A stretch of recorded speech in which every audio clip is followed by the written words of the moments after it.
Is this thing on? My name is Pedro Hernandez, and I was born and raised in the San Joaquin Valley. And I represent HARD, Camden Mobile Home Park. My parents moved both from Mexico to escape grinding poverty in hopes of finding a better life, like many other folks, and even folks here as family members, came to this great state. And in some ways it did find a better life, In other ways it didn't. One of the ways it didn't was that they moved to a trailer park with arsenic contamination. And so we found out that the trailer park had arsenic contamination when I was a kid. And like many other, kids my age, I was about maybe 10. I was focused on things like body odor. I was focused on things like maybe talking to girls. It didn't work out. But at that time as well, I also had to reckon with the fact that unsafe water exacerbates existing social inequality in my community and throughout everywhere on the planet.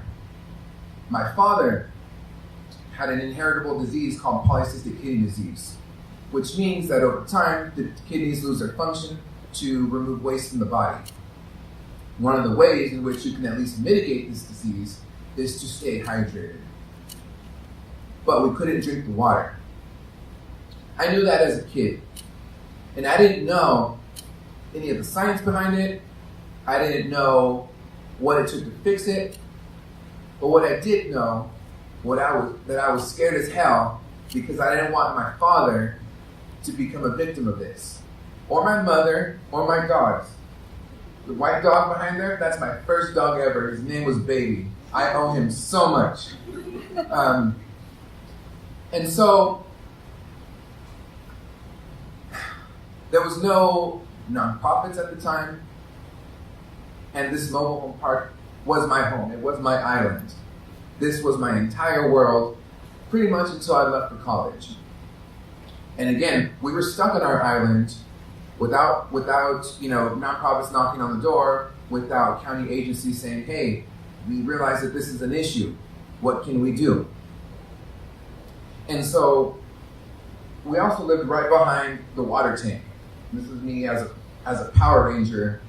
I don't know how old I was, but this is me in a Power Ranger. The sword is cardboard and tinfoil. But growing up as an adult, I had no idea that I would be still spending so much time with water tanks. And I had no idea that I would spend so much time, discussing and trying to connect this childhood trauma with and scaling solutions as well. I would have never thought that I've had a captive audience of some of the most powerful people in the water world listening to Pedro Antonio Hernandez second soliloquy of the day.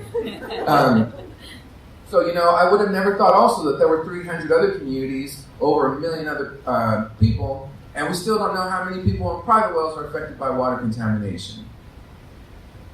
And so it was an honor for me to try to use my personal experience and work with other community leaders like the folks from Lanier, like my mom and my youngest sister, to advance the safe and affordable drinking water fund.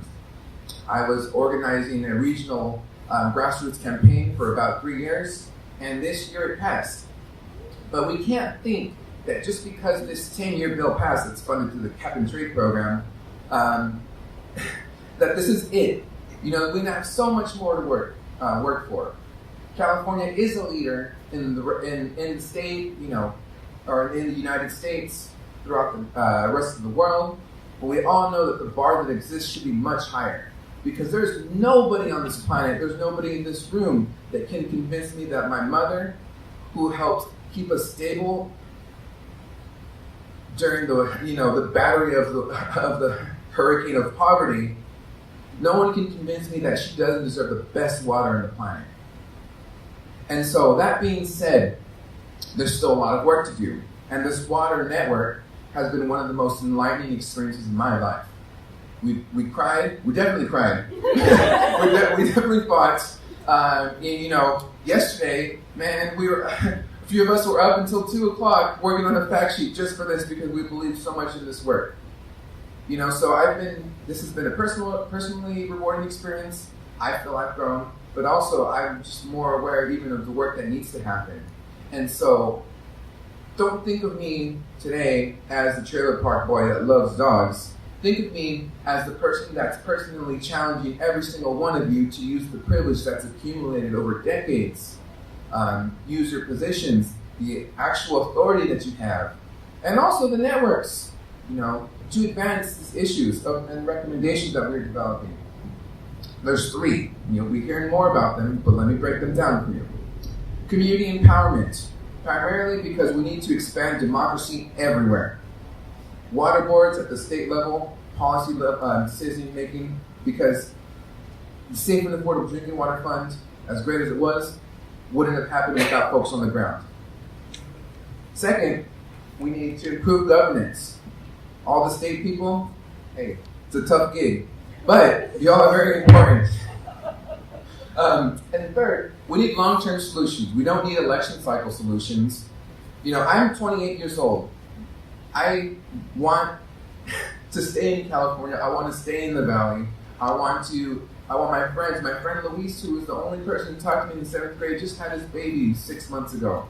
I want him and his family to be happy. And for this, we need long-term solutions. We need to accept that climate change is an issue and that water has and will continue to be one of the most defining challenges of our lifetime.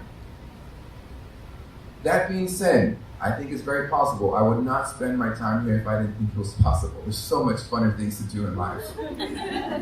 But again, we invite everyone here to really take up arms, and this is a direct call to action for everyone in the long term to talk to us at the cocktail hour, but also, engage in the critical conversations and challenge us on these recommendations, because I think the cohort here, some of the smartest people, most brilliant people, doesn't matter if some of these people are not state agency leaders. I've seen, and I can attest that these are the most brilliant water leaders that at least I've come across. So thank you for your time. And again, let's get ready for these breakout sessions, because I hope that everyone can gain something out of this, because I certainly have. Thank you.